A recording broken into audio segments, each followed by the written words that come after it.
దయచేసి లేచి నిలబడండి.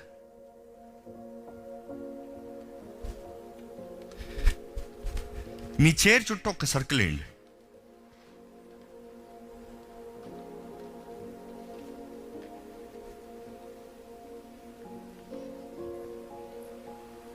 మీ చైర్ చుట్టూ సర్కిల్ ఏమన్నప్పుడు మీ మైండ్లో క్వశ్చన్ రాలేదా?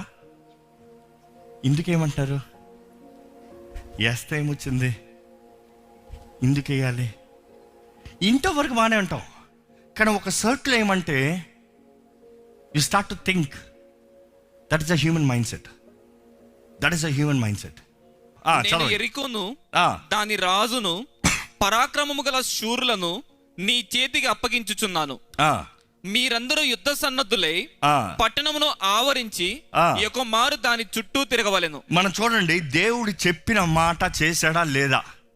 అదే సమయంలో దేవుడు అంటున్నాడు, మీరు వెళ్ళండి, మీకు వచ్చింది. మీరు వెళ్ళండి, మీకు జరుగుతుంది.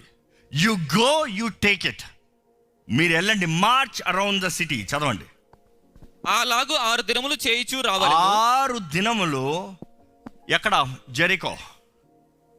ఆ పట్టణం చుట్టూ నడవాలంట. ఆ పట్టణం చుట్టూ నడవాలంట. జెరికో సిటీ ఒక ప్రత్యేకత ఉందండి. జెరికో సిటీ యెహోషువ మొదటి పోరాటం. దావీదు గొప్ప రాజు అయిన తర్వాత గొలియాతును పోరాడలే. ఇన్ఫ్యాక్ట్ పోరాడటానికి అవసరం రాలే. అప్పటికి పోరాడగలడా లేడా అన్న పాయింట్ కూడా లేదు. కానీ ఆయన బాలుడుగా ఉన్నప్పుడు వెన్ 16.5 years అంటారు థియాలజియన్స్. ఇంచుమించు 16 సంవత్సరాలు లేకపోతే 16-17 సంవత్సరాల మధ్యలో ఆ యవనస్తుడు, ఆ బాలుడు, is not a man, is not a child, మధ్యలో ఉన్నాడు. ఆ వ్యక్తి మొదటి యుద్ధంలోనే గొలియాతు వచ్చి నిలబడుతున్నాడు. ఇక్కడ యెహోషువ మొదటి పోరాటంలోనే యెరికో వచ్చి నిలబడుతుంది. It is the toughest place to fight. ఎంతో కష్టమైనది, ఎంతో బందోబస్తు ఉన్నది, ఎంతో గొప్ప వీరులు ఉన్న స్థలము. ఇక్కడ యెరికోని పోరాడమన్న దేవుడు ఒకటే అంటున్నాడు, నేను ఈ యెరికో మొత్తాన్ని నీ చేతిలో పెట్టా, రాజుని నీ చేతిలో పెట్టా, వీరుని నీ చేతిలో పెట్టా. Of course it was one of the powerful city back then. దేవుడు ఏమంటున్నాడంటే 6 రోజులు మీరు దీని చుట్టూ ఏం చేయాలి? March around it. 6 రోజులు దీని చుట్టూ నడుచుకుని వెళ్తా ఉండమంటున్నాడు దేవుడు. గో, తిరుగు, డూ ఎ సర్కిల్, తిరుగు. 6 రోజులు తిరుగుతూ ఉంటే మనం ధ్యానించాం ఆల్రెడీ. ఆ పట్టణస్థులు, ఆ వీరులు, వాళ్ళందరూ పైనుంచి చూస్తూ ఉన్నారు. మొదటి రోజు భయపడి ఉంటారు, రెండో రోజు భయపడి ఉంటారు, మూడో రోజు ఏందో వస్తున్నారు, తిరుగుతున్నారు, పోతున్నారు, ఏం చేస్తున్నారు? లేకపోతే ఎవరన్నా పైనుంచి గేలి చేసేవారు ఎప్పుడు ఉంటారు కదా మన జీవితంలో. ఎప్పుడు ఏదో దానికి గేలి చేసేవారు ఉంటారు. గేలి చేసేవారు దేనికి? అబ్బో తిరుగుతున్నాడు రా, అబ్బో చేస్తున్నాడు రా, అబ్బో భక్తుడు అంటారా, అబ్బో ప్రార్థన అంట, విశ్వాసం అంట, గేలి చేసేవాళ్ళు ఉంటారు. We don't need to answer them, we don't need to focus them, we don't need to put a mind on them. వారిని మనం పట్టించుకోవాల్సిన అవసరం లే. దేవుడు మనకి ఏం చెప్పాడో అది చేసుకుని పోవాలి. ఈరోజు చాలామంది దేవుడు ఒకటి చెయ్యి అంటే మనం చేసుకుని పోతాం అంతే. ఎవరో ఏదో ఉన్నారని ఆగిపోయి వాళ్ళతో గొడవ, ఎవరో ఏదో ఉన్నారంటే అక్కడికి వెళ్ళిపోతాం, ఇక్కడికి వెళ్ళిపోతాం. నో, వారు చేయవలసింది ఏంటంటే సైలెంట్లీ మార్చ్, సైలెంట్లీ మార్చ్. 6 రోజులు మౌనంగా దాని చుట్టూ నడిచారు. 7వ రోజు ఏం చెప్తున్నాడు దేవుడు? 7వ రోజు 7 సార్లు నడువు. ఈరోజు చాలామంది అనుకుంటారండి, దేవుడు మనకు ఓరకట్ట నిలిచి ఉండి చూడు తన సహాయాన్ని ఇస్తానన్నప్పుడు, తన రక్షణని ఇస్తానన్నప్పుడు నిలిచి ఉంటే అయిపోతాను అనుకుంటాం. నేను మొన్నటి దిన ధ్యానించాం, దేవుడు రక్షణ ఇస్తాడు, కానీ ఆ రక్షణలో నడవాల్సింది మనమే. ఊరిక నిలిచి చూడు దేవుని రక్షణ మీరు చూస్తారు, రుచి చూస్తారు అన్నప్పుడు ఎర్ర సముద్రం పాయలైంది. పాయలైన ఎర్ర సముద్రంలో నడవాల్సిన అవసరం వచ్చింది. ఇక్కడ కూడా దేవుడు అన్నాడు, వారిని నీ చేతులకు అప్పచెప్పాను, కానీ దేవుడు అంటున్నాడు నువ్వు నడువు, నడువు. You will understand where I'm coming. ఈరోజు మన జీవితంలో కూడా మనము దేని కొరకు ప్రయాసపడుతున్నాం, దేని చుట్టూ నడుస్తున్నాం, అవసరమైన దాని కొరకు నడుస్తున్నామా, అవసరమైన దాని కొరకు ప్రయాసపడుతున్నామా, అవసరమైన వాటి కొరకు we are doing a circle.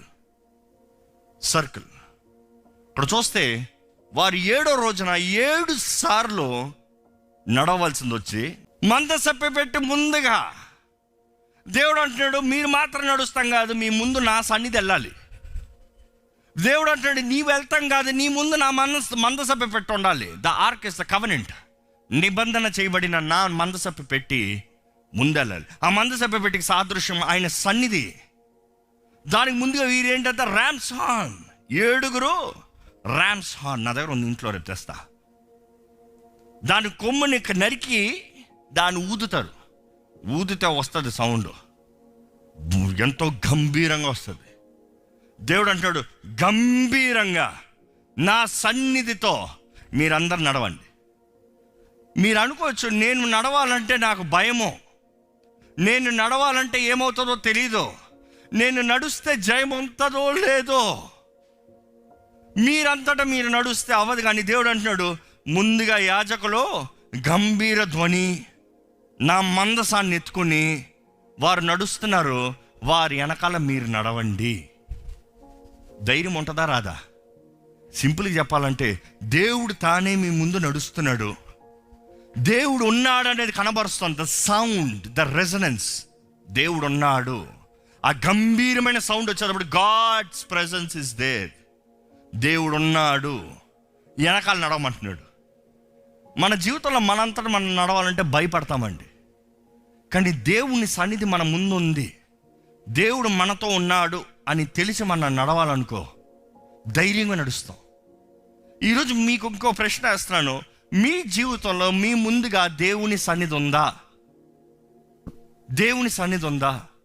Is there presence of God way you walk, way you go? మీరు వెళ్ళే ముందుగా దేవుని సన్నిధి ఉందా? ఎంతమంది ప్రతిరోజు వేడుకుంటారు, దేవా నీ సన్నిధి మా ముందు దయచేయ్యా, నాకు ముందుగా నువ్వు వెళ్ళి నా మార్గాన్ని సరళపరచయ్యా, నాకు కావాల్సిన జయంని నా జీవితంలో అనుగ్రహించండి అయ్యా. దేవుడు అంటాడు, నువ్వు నడిచి నువ్వు మాత్రం వెళ్ళిపోతాం కదా, నీ ముందుగా నేను వస్తున్నా.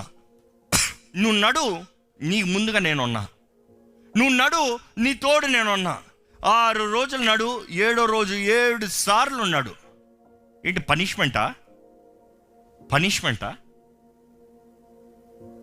దేవుడు మనల్ని ఏదైనా చేయమన్నప్పుడు దేవుడు మన సహాయాన్ని కోరి కాదండి, మన సమర్పణని చూస్తానికి, మన విశ్వాసాన్ని పరీక్షిస్తానికి. ఒక్కసారి ఆ ఎరుకో గోడ నడవాలంటేనే చాలా కష్టం. 7 సార్లు ఆ పట్టణం అంతా నడవాలంటే ఎంత కష్టం తెలుసా? మీకు ఆ మాట అర్థం కాదేమో కానీ జస్ట్ హైదరాబాద్ని ఒకరోజు నడిచొద్దాం, వస్తారా? హైదరాబాద్ మొత్తం ఒకరోజు నడిచొద్దాం.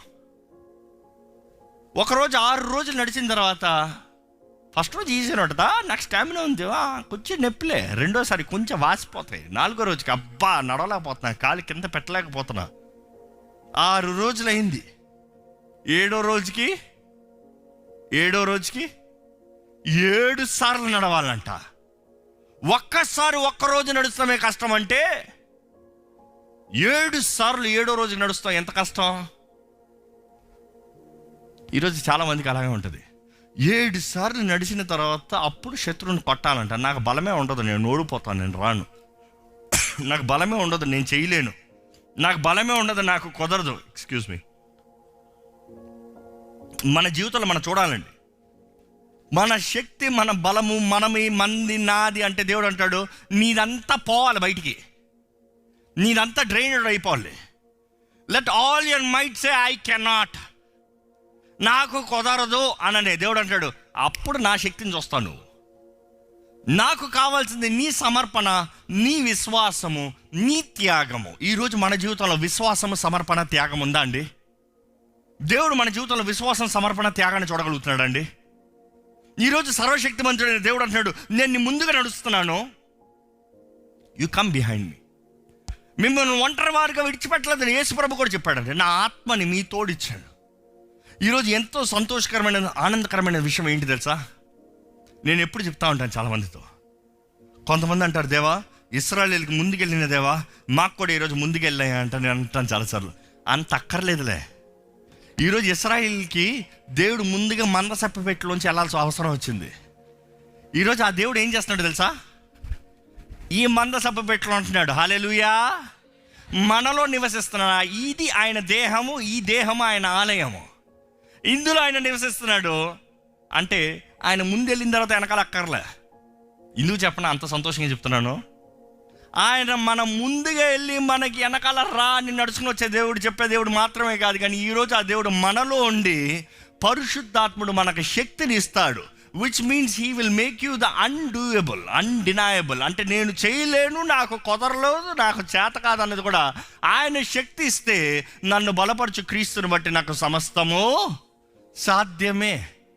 ఆయన మనలో నుండి he will make you walk.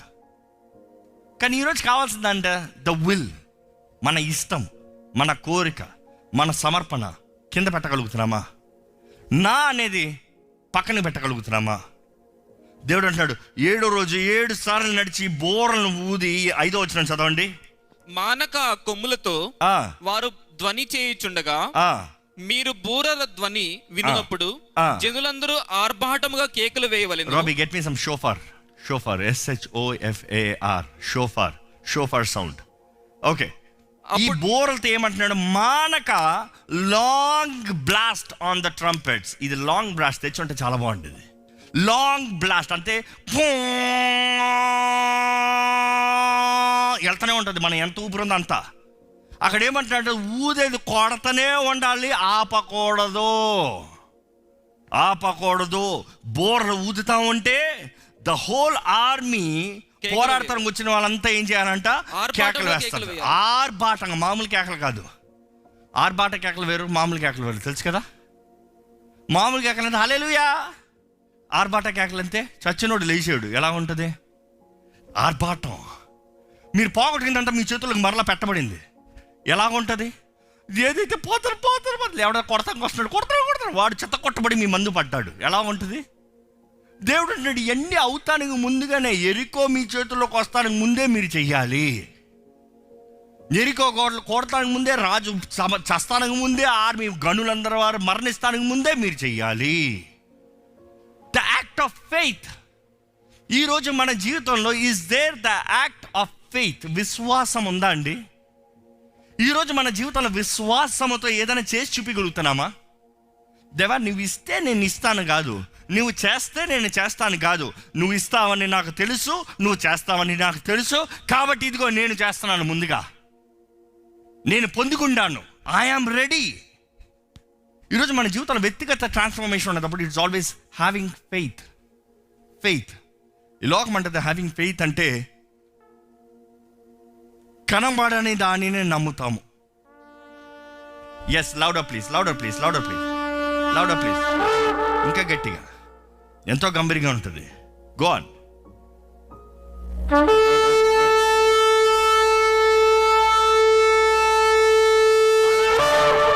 అలాగ కంటిన్యూస్గా బోర్లు, ఒక్క బోర్ అంటున్నారు మీరు, కొన్ని బోర్లు ఒకేసారి అలాగ వస్తా ఉంటే ఆర్భాటంగా కేకలేయాలంట. ఎలాగుంటుంది? It is different. Hold it there Robbie, I lost it again later. ఎలాగుంటుంది? ఆ సౌండ్ వింటున్నా, బా యుద్ధమురా, జయమురా. దేవుడు అంటాడు ఆర్భాటంగా, ఇదిగో నువ్వు ఎదురు చూపుతో. విశ్వాసం అంటే నేను ఆ మాట దగ్గర ఆగాను. కనబడని దానిని నమ్ముతాము అని లోకం అంటది. ఒక విశ్వాసి ఏం చెప్తాడు తెలుసా? అదృశ్యమైన వాటిని దృశ్యంతో ఎదురు చూస్తాం. It is seeing the unseen. It is not just believing what is not seen, it is seeing the unseen. సింపుల్గా చెప్పాలనుకోండి, ఒక మనిషి చెప్పాడు, నీ దగ్గరకు వస్తాను, ఒక ₹1,00,00,000 తీసుకొచ్చి ఇస్తాను. ఆ మనిషి వస్తున్నాడు, మీ విశ్వాసం ఏంటి? సరేలే, మీకు ₹1,00,00,000 విశ్వాసం లేకపోతే ₹100 తీసుకొచ్చి ఇస్తున్నాను అని చెప్తున్నాడండి. ఆ మనిషి వస్తున్నాడండి, మీకేమంటారు? వస్తున్నాడు, ₹100 తీసుకుని వస్తున్నాడు. ₹100 బయటికి తీయలే, కానీ ₹100 ఆయన దగ్గర ఉందనేది మీకు తెలుసు, మీకు ఇస్తున్నాడనేది తెలుసు. దేవుడు అంటున్నాడు, నీవు విశ్వాసం కలిగి ఉన్నావంటే నా మాట నీకు విశ్వాసం కలుగుతుంది. ఎందుకంటే ఒక వ్యక్తికి విశ్వాసం ఎలా కలుగుతుంది? దేవుని వాక్యం చెప్తుంది, వినుట వల్ల విశ్వాసం కలుగుతుంది. అది ఏంటది? దేవుని వాక్యము, the good news, the gospel. వినుట వల్ల విశ్వాసం కలుగుతుంది. విశ్వాసంతో నువ్వు ఎదురు చూస్తున్నావంటే I'm giving it to you. ఒక మనిషి ₹100 తీసుకొచ్చినప్పుడు కూడా విశ్వాసంతో ఆయన చెప్పాడు, తెస్తున్నాడు. మీకు విశ్వాసం లేదు, ఆడు ఇవ్వడని డిసైడ్ అయిపోయారు. కొంతమంది అలాగే ఉంటారులే, వాళ్ళు తెచ్చిస్తున్నా కూడా నీ దగ్గర లేదు, నీవు నీ బుద్ధి నాకు తెలుసు, నీ పో అన్నాడు అనుకో, ఇస్తాడా? పోరా, నువ్వు నమ్మకపోతే నాకే, ఎవరికైనా వేరేవాడికి ఇచ్చుకుంటా. We lose the opportunity.